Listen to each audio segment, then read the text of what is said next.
Hey, good morning, everyone. Or it's technically afternoon, I guess.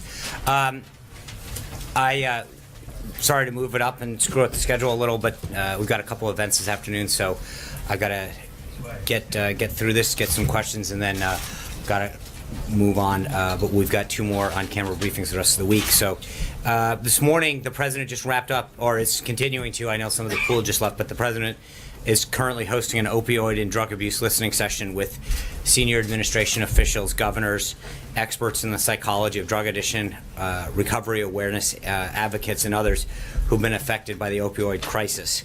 Drug abuse has crippled communities across this nation. In 2015, more than 52,000 Americans, that's 144 people a day, died from a drug overdose, with 63% involving an opioid, according to the CDC. Drug overdoses are now the leading cause of accidental death in our country. As the president discussed with the group this morning, we won't be able to address this epidemic with a single solution. First, we must get struggling Americans the help that they need. Too many families have seen firsthand the destruction that drug abuse can bring, and we must also focus prevention on law and enforcement. Cheap heroin is flooding into our communities as drug cartels expand into the country, setting off a chain reaction of addiction that spreads from person to person and from family to family. President Trump has already taken executive action to strengthen law enforcement and dismantle criminal cartels. He and his team will continue to discuss how best to root out this threat to American communities with drug enforcement experts as we continue this fight. Stopping this epidemic is an issue that every American, regardless of your political background, can and must get behind. We must work together, from the leaders of the most local and community recovery and support programs, all the way to the White House, to solve this problem. The White House took a big first step this morning in our battle to combat drug addiction and the opioid crisis by meeting with these individuals, which included New Jersey Governor Chris Christie, who has been a leader in this issue, Attorney General Sessions, Education Secretary DeVos, Veterans Administration Secretary Shulkin, Homeland Security Secretary Kelly, and others were in attendance. A full list of participants has been provided. I will say, I know the pool was just in there. It is some of the stories from some of the individuals who have been involved in this with a family member are unbelievably compelling. Their desire to see and to work with the administration to get this problem addressed is one that is plaguing communities, and I know the president places it at the highest priority. There was a mention by the acting administrator of the DEA that they have a program where twice a year they gather unwanted drugs. Last year they gathered over 1 million pounds of unwanted drugs. There's 5,000 sites in which people across America can drop off stuff in their medicine cabinet that is no longer used to get it out of their house. The next drop-off will be on April 29th, and I think the DEA will be putting out more information. But when you see some of the action that was taking place in this report, it is truly a call to arms for a crisis that is plaguing our country. This afternoon, the president will drop by the Women's Empowerment Panel that the White House is hosting, led by Florida Attorney General Pam Bondi, Education Secretary Betsy DeVos, Small Business Administrator Linda McMahon, U.S. Ambassador to the United Nations Nikki Haley, Senators for Medicare and Medicaid Services Seema Verma, who will all speak about the unique challenges that women and young girls face today. Vice President Pence and the First Lady will also be in attendance. The President is proud that his administration is full of so many female leaders, from who will be on stage this afternoon to those so that their incredible work doesn't always make headlines, but it's certainly felt across the federal government and across our nation. Women's History Month is coming to an end, but the Trump administration is committed to empowering women in the workplace. The work that we started this month will not end at the end of this month, but will continue. The President made women's empowerment priority throughout the campaign, speaking out on affordable child care and paid family leave, investing in women's health, and the barriers faced by female entrepreneurs and business owners. In February, he and Prime Minister Trudeau from Canada launched the United States-Canada Council for Advancement of Women Entrepreneurs. This month, the First Lady hosted an event for International Women's Day in the East Wing. CMS Administrator Verma hosted a panel on women in healthcare. His daughter Ivanka held a roundtable with women business owners with SBA Administrator McMahon, as well as other roundtable with Latino business owners. And just earlier today, the First Lady joined the Undersecretary of State for Political Affairs, Tom Shannon, to present the 2017 Secretary of State's International Women of Courage Award at the State Department. The President believes, as the First Lady said this morning, quote, "Wherever women are diminished, the entire world is diminished with them. However, wherever women are empowered, towns, villages, schools, and economies are empowered, and together we're all made stronger." The Trump administration will continue to work to ensure that the American economy is a place where women can work and thrive. Later this evening, the Vice President will participate in the swearing-in of David Friedman as the next ambassador to Israel. The President is glad that Ambassador Friedman will be officially on board as we strive for a lasting peace in the Middle East. Mr. Friedman's strong relationships in Israel will be a tremendous asset to the President in furthering that mission. Finally, I want to speak about Judge Gorsuch and the blatantly political obstruction of his nomination to the Supreme Court by Senate Democrats. Yesterday, the Senate Majority Leader Mitch McConnell said that next Friday, the Senate will vote to confirm Neil Gorsuch to the Supreme Court. We welcome this news. Unfortunately, Senate Democrats have begun justifying their opposition to Judge Gorsuch by claiming a 60-vote standard for his confirmation. That standard doesn't exist, and these claims continue to be false. A party-line filibuster by the Senate minority is not a fair up or down vote. You don't have to look further than the voices of many of these same Democrats to see why. In 2013, Senator Tom Udall said, and I quote in full, "Some of us may disagree with Justice Scalia on judicial philosophy, but he was a qualified nominee. He received an up or down vote, and he was unanimously confirmed. Likewise," he said, "Judge Ruth Bader Ginsburg was considered a liberal, the former ACLU general counsel. Many on the other side may have disagreed with her views, but there was no filibuster. She was confirmed by a vote of 96-3, end quote. He added, quote, "A minority in the Senate should not be able to block qualified nominees," end quote. We could not agree more with Senator Udall. Unfortunately, he has now adopted a new party line of obstruction in blocking a fair up or down vote on the confirmation of Judge Gorsuch.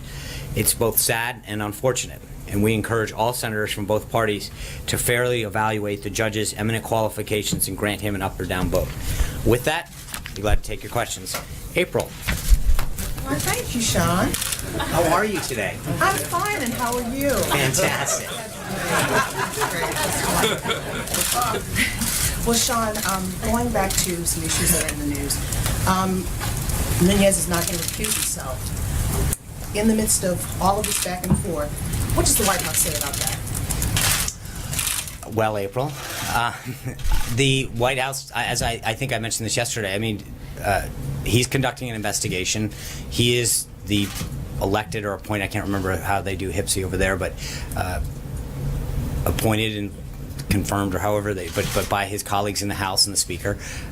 He is the chairman. He's conducting an investigation. It is up to the House of Representatives and the Speaker and the members of the House Republican Conference to determine. But I mean, there's nothing that I see that is problematic in him conducting an investigation that we asked both the House and Senate Intelligence Committees.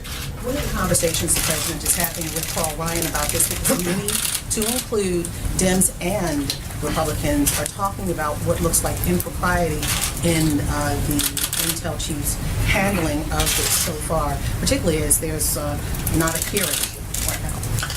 Well, I would take issue with I think you're right that there may appear to be certain things, but I don't think there's any actual proof or sustaining allegation about anything that's done. Again, I mentioned this yesterday. If you look at what Chairman Nunez has done, he has met with people who are cleared to discuss classified information regarding a review that he is conducting. That's how it's supposed to work.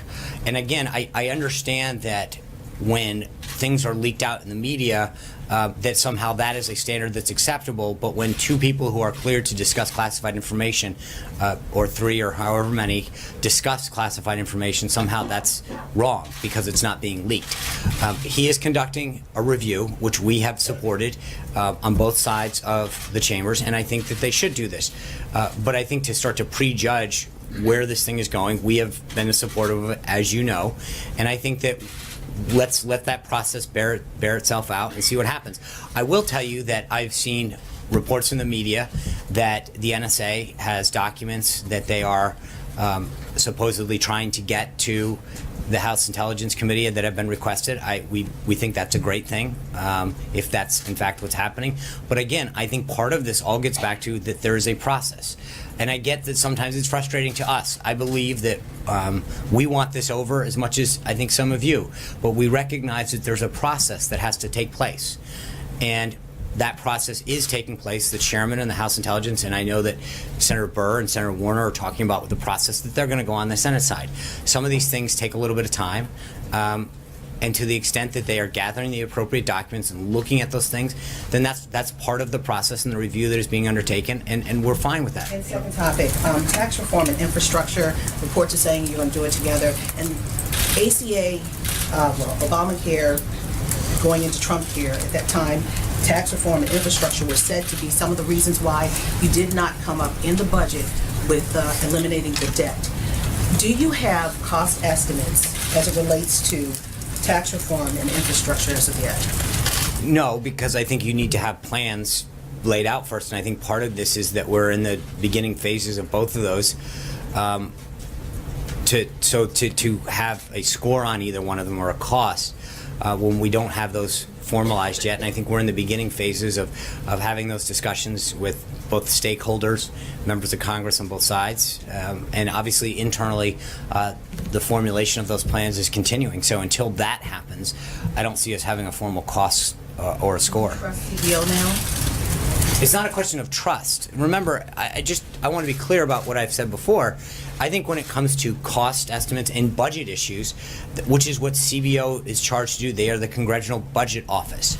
And while I think sometimes they're a little off on that, that is what they're charged with doing. And I think there's a score where I think it's not a question of trust, it's a question of accuracy. And I think that the issue that we previously brought up was when they had scored people and coverage, which isn't necessarily their wheelhouse. They had been way off. And again, I don't think it's a question of us trusting or not.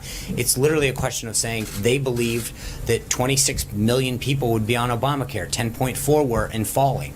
I think that's not a question of whether we trust them or not. It's a question of that those are the facts. And those facts bear out that they were off by more than 50% when it came to counting people. And I just want to be clear that it's not a question of whether we trust them. I would ask whether that's really what they're supposed to be doing. Major. Sean, let's go over a couple things that we talked about on Monday. On Monday, you said to us from the podium you would look into how Chairman Nunes was cleared here and with whom he met. Can you give us, we tried to ask you that yesterday as you walked out. Do you have any information to live up to the commitment you made here on Monday to provide more details about how that happened in a process you just told us that, again, is above board and totally appropriate? I don't have anything for you on that at this time. But again, I don't. What you looked into? I have asked some preliminary questions. I have not gotten answers yet, and I think there's a.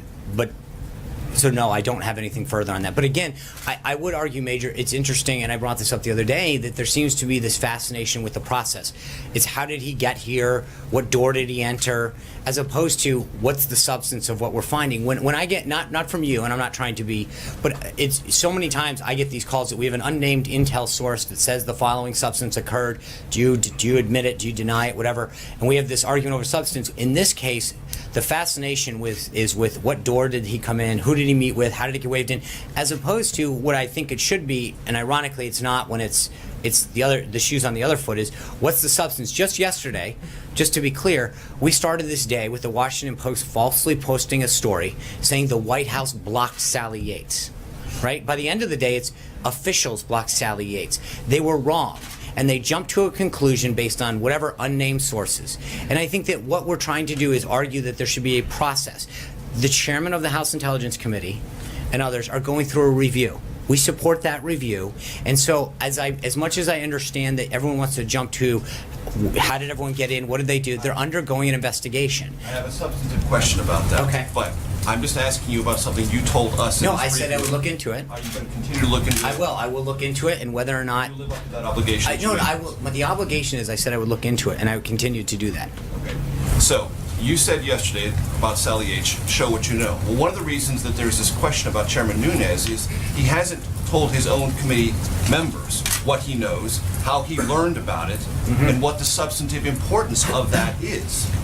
So we are also curious about that. And among the things that might be or might shed light on that, is how he got here and who he met with and what he learned. Right. We're trying to figure that out as well. I understand, and I think those are questions for Don't you him. wanna know those? And I think, I also think, He should but be I held think to. that, Major, that there's a slippery slope that we're talking about here, because if we start looking into certain things, then the accusation the next day is going to be, you know, you looked into this, can you look into that? Why did you ask this person or not? I mean, a couple of weeks ago when we there were stories about whether or not we called certain people, and we did. So we're damned if we're doing, we're damned if we don't on this stuff, because on the one hand, you want certain answers, on the other hand, you want to talk about us being involved. And I think we've tried to keep, if we asked for an investigation, and at the same time, we've tried to make sure that we allow that review to go on, that both the House and the Senate Intelligence. So we can't cherry pick every time that you decide that a piece of information is relevant to what you want. I think that we know that they are undertaking a review. Hold on. What's going on? And the members of the very committee But that's- themselves say they don't know Fair enough, what is and being that's discussed. right.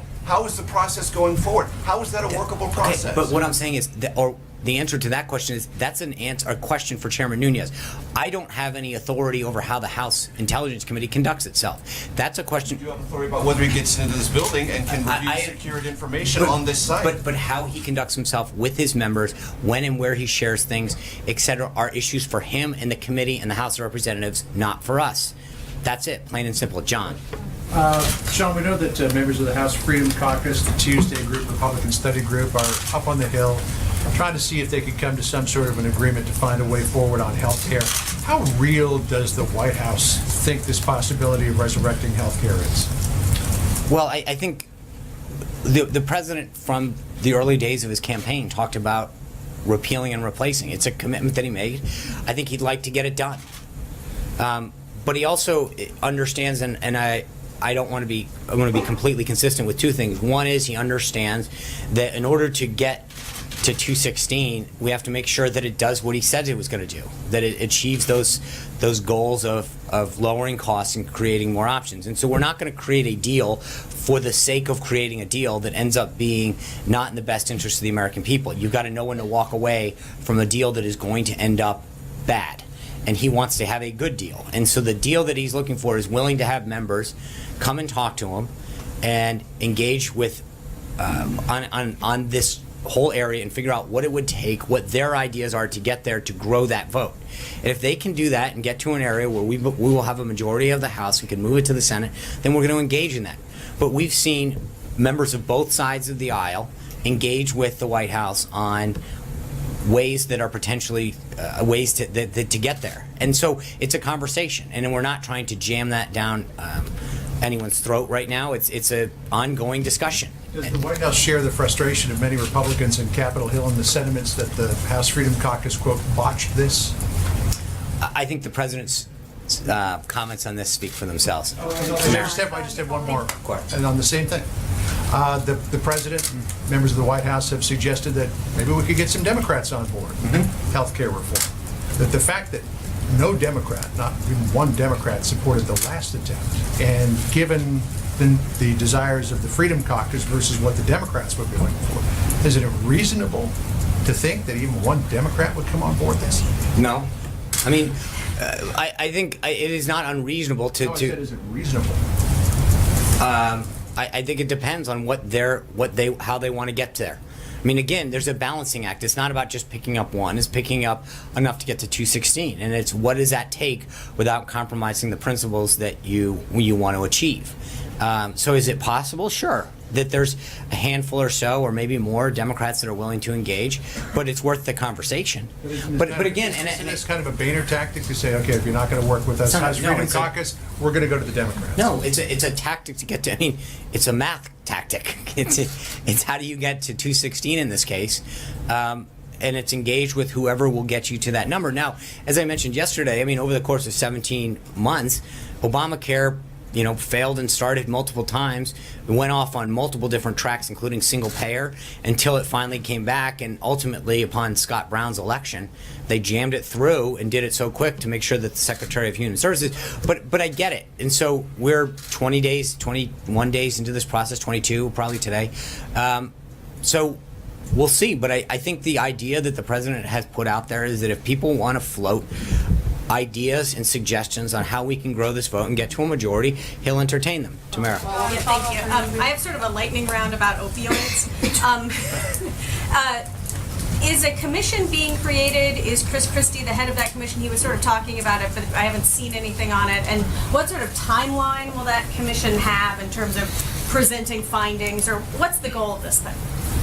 Well, I think it's easier to start with the goal. I think if you see the roundtable, and I know the pool will have a readout of this afterwards, the goal is to figure out, I think Governor Christie's been a leader of this in New Jersey. It's an issue that plagues countless communities more and more. And so, whether it's New Hampshire or other places in the Midwest, it's sitting there and figuring out best practices and how can we get it down and how can we provide the treatment. I think the DEA administrator was noting in the discussion that we've gotten really good at law enforcement. Right, but the question is, how do we focus on the treatment? How do we focus on the prevention? How do we look at things that happened in the past to deter drug addiction from starting in the first place and to deter young people in particular from starting with drugs? To now, how do we help families cope with this? There's a lot of it, and I think today is the first step of bringing some of these stakeholders together. But like I just mentioned on the other thing, I appreciate that everyone wants the answers, but I think that there's a reason that you're looking at this as two things: a whole of government and a whole of person. Right? It's looking at how do we look at people to help them get the recovery, stay clean, not start in the first place, help them get them into treatment centers, help them get a job afterwards. There's a lot of whole of person, but then there's a whole of government. As I mentioned, you're looking at around that table today, you've got families and parents and individuals who have been personally affected in one way, shape, or form. You've got Governor Christie, who's dealt with it at a state level. You've got Pam Bondi, who's looked at it from a state level. You've got Secretary Kelly, who's looking at it from Homeland Security, DEA, who's looking at it partially from a law enforcement. Then you've also got Secretary of DeVos, who's looking at it from an education and a prevention. And it is a big, big issue that is plaguing our country, plaguing our communities, and plaguing our families. And so I wish I could give you an answer and say this is how we're going to solve the problem. But I think the first step is understanding the problem, the magnitude of it, and looking at how we approach it holistically. Two very short ones. Yeah. The timeline for them coming back with findings, and then the president, when he was campaigning, seemed to endorse the STOP Act, which would prevent fentanyl from being imported, or help to prevent fentanyl from being imported from countries like China. Would he use his presidential bully pulpit to sort of push for that legislation now, which has not really gotten off the ground yet over in the Congress? That was one of the, not the specific piece of legislation, not the topic in particular, but I think there was a lot of discussion about fentanyl and the rise of it today. And I think the Attorney General brought that up and was talking about the escalation of that from the 1980s to now. And so there is a look at it. But I again, as I mentioned, you've got the Attorney General there, law enforcement, education. Part of this is to really look at this and figure out what are the ways that we can address it from coming into the country. And the DEA administrator was talking about it, especially the flow from the southern border. But then you look at it from a law enforcement issue, a prevention issue, and a treatment issue. And this is I wish I could give you a really easy answer and say, here's the silver bullet that's going to stop this. But we recognize the growth of this problem in this epidemic, and how do we solve it going forward? John Gizzi. Thank you, Sean. Yesterday, Prime Minister Theresa May signed the letter that began the process for Brexit. A week ago, on Friday, Jean-Claude Juncker, who is the President of the European Commission, used some unusually strong language about the President, saying that his comments encouraging other Brexits could lead to war among the Balkan countries. And he also said in the end, and is quoted on page 1 of the Financial Times, that the President does not know a lot about Europe. What is the President's response to that? To Brexit in particular? Or to the comments by President Juncker of the European Commission and to Brexit? I think the President is very well steeped in world affairs, especially Europe, NATO, all of the issues. He was a leader in the effort to call Brexit, as you know. And obviously with respect to that, we respect the will of the British electorate and Her Majesty's government in taking steps of departing the European Union, whatever future the UK-EU relationship looks like. We want the UK to remain a strong leader in Europe, for both the UK, the EU, and Europe to remain strong leaders globally. So I think both on the EU and on that's Veronica. Thank you. I have two questions or topics, if you will. Just the first, what's the White House reaction to the shooting today at the Capitol? Well, it sounds like a very troubled individual. Obviously, I'll let law enforcement read that out, but I don't want to get ahead of. From what I understand and what I've seen, it sounds like a very troubling instance. I think, again, I don't want to get ahead of this, but it looks like law enforcement. I appreciate the efforts that the Capitol Police and others took. You literally watched people put their lives in harm's way today to protect tourists and other citizens, and so I want to commend the work of the Capitol Police and the work of law enforcement to continue to protect us at this time when Washington is in its glory with the cherry blossoms out and so many people are coming here to visit the tidal basin and their House of Representatives and the Senate and walk around Washington, D.C. It's reassuring to know that so many brave men and women are willing to put their lives on the line to make sure that the city stays safe. A second topic. Last weekend, the president spent the weekend here, not at Mar-a-Lago. I'm wondering, was that in any way in response to some of the pushback he's received about the cost associated with those trips? And part two of that, does he plan to be here again this weekend? So no, yes.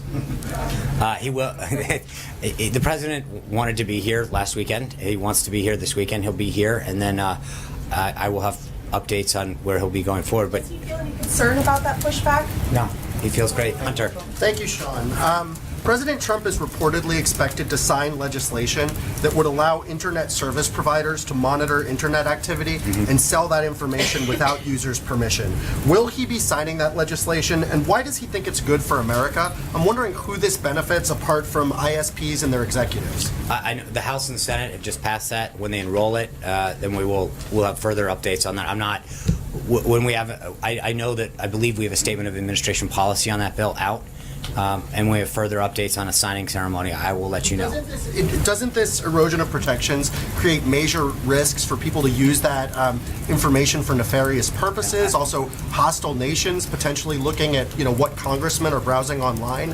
Like, is that concerning to the White House? I think there's, as I mentioned, that we have a statement of administration policy on that bill. That we'll have further updates, and when we do, we sign it. I'm sure we'll have further details on why. Zeke. Sean, two questions on two topics for you. The commander of CENTCOM was up on the Hill earlier today and testified that the U.S. government believes that Russia has been supplying materially the Afghan Taliban. I was wondering if the White House has any response to that testimony, and does it believe that that's a constructive effort? I'm sorry, who's testifying? The commander of CENTCOM. Yeah, okay. That that's a constructive effort on the part of the Russian government in that region. I know there are several entities looking into this, and I'm not going to. I will say that DOD's response speaks for itself. We understand the intelligence on this. The president's been briefed on it, so I'm not really sure what specifically you're not condemning that action on the part of the Russian government right now. I think the commander, the CENTCOM commander's testimony speaks for itself on that. Second topic for you. About a month from now, the government will run out of money to acquire another CR, as I'm sure you're aware. The president talked a lot about the campaign and in his budget request, funding for a border wall on the southern border with Mexico. Is that a deal breaker for the president in any sort of government funding measure in the next month or so? So on April 29th, the CR expires, the continuing resolution, and we are going to be working with Congress on that, on the FY17 budget that needs to go forward. I know Director Mulvaney has talked about that. I'm not going to get into the specific details. I know that if you saw the budget they put out, I think it's $1.6 or $1.7 billion that he's initially put in the FY17 for the beginning of that wall, and there's 2.6 billion isn't there. I think that is our request. We will continue to work with Congress on how to move forward with the rest of fiscal year 17's budget. Blake?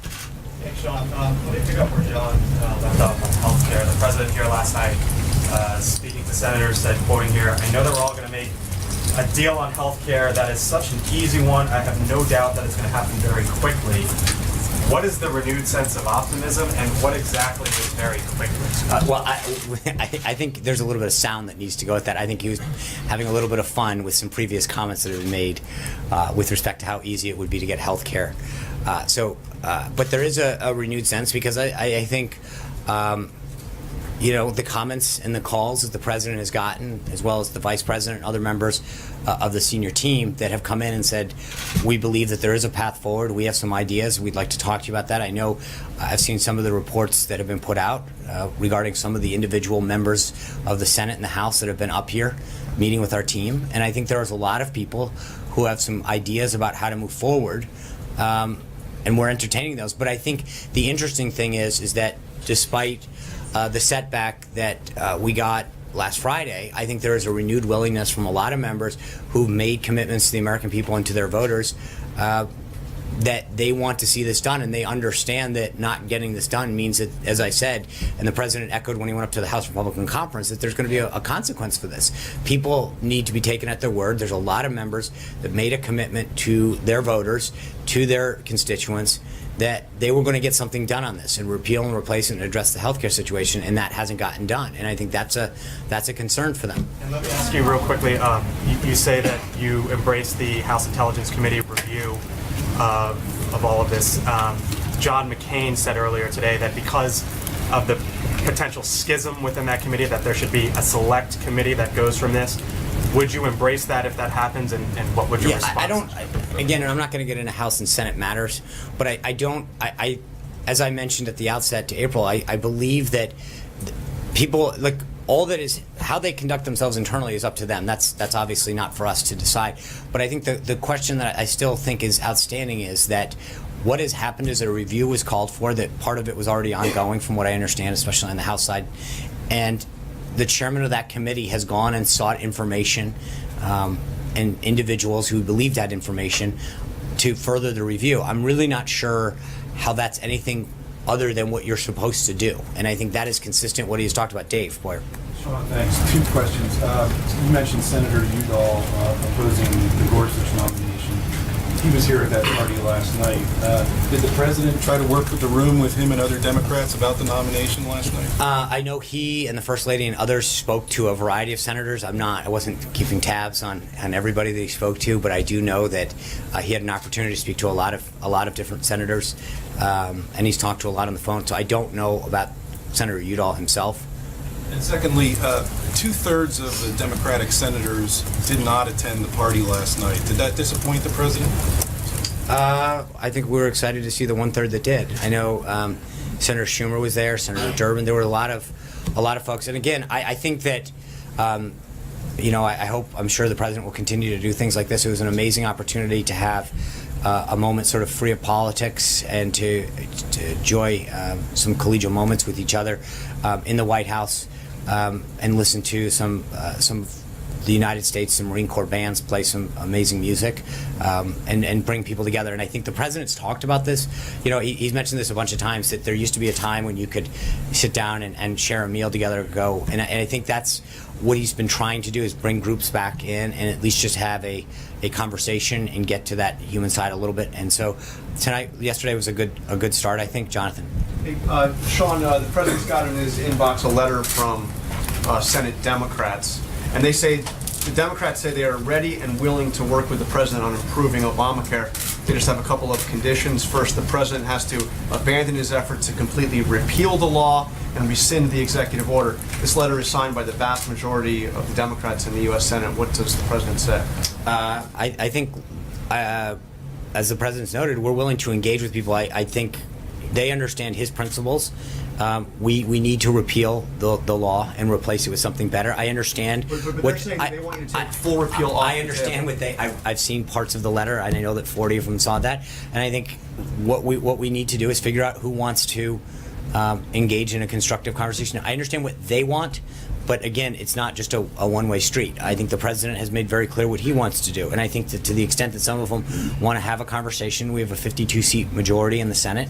If there are individuals in there that want to have a constructive conversation achieving the goals, we can do it. But I think they also need to understand the president's red lines. But they say as a first step they want him to repeal that executive order. Is that something he is willing to do? I think the president's committed to making sure that he continues to go down the path that he's gone down, and there are ways that if they want to join him, that they can. And I think there are some areas that they may want to engage with him on that we've seen so far. And so, look, I understand they have a right to put out a letter, and draw their lines in the sand. But I think the president's committed to going down the path he is, and obviously first step is to get to 216 in the House and then address the concerns in the Senate. But he's continued to have conversations with the Senate, and I think that as Obamacare continues to struggle, which it is, the premiums continue to go up and up. I think the question is, will those 40 people understand that they are the ones who are going to be responsible for owning the current policies that are making so many Americans struggle? But Jim. just to clarify, was he joking when he said that making a deal on health care would be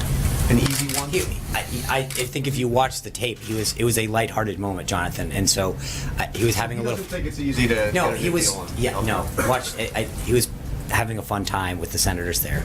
Jim. The other thing that the president said last night was our soldiers are fighting like never before in Iraq. And as you know, Sean, U.S. Troops there are in a support role, an advise and assist role.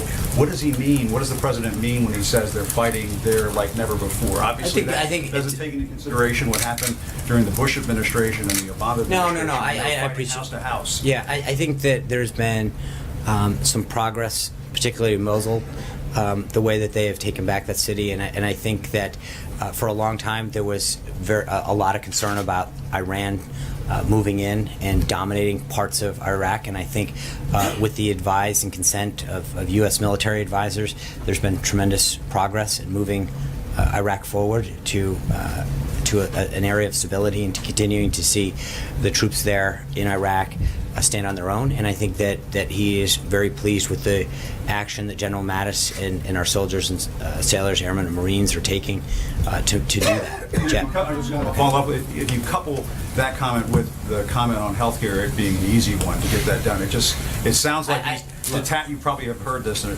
come across this notion that he's just detached from reality in making those comments. Well, first of all, I think that I again would respectfully ask you that you review the tape. He was having a lighthearted moment.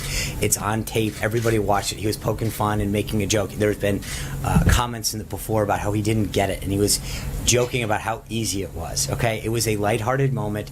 It was on tape. I think everybody, and the idea that there's this, like, trying to make it look like he was being utterly serious at the time is a little bit of a stretch. And one quick thing on Chairman Nunes.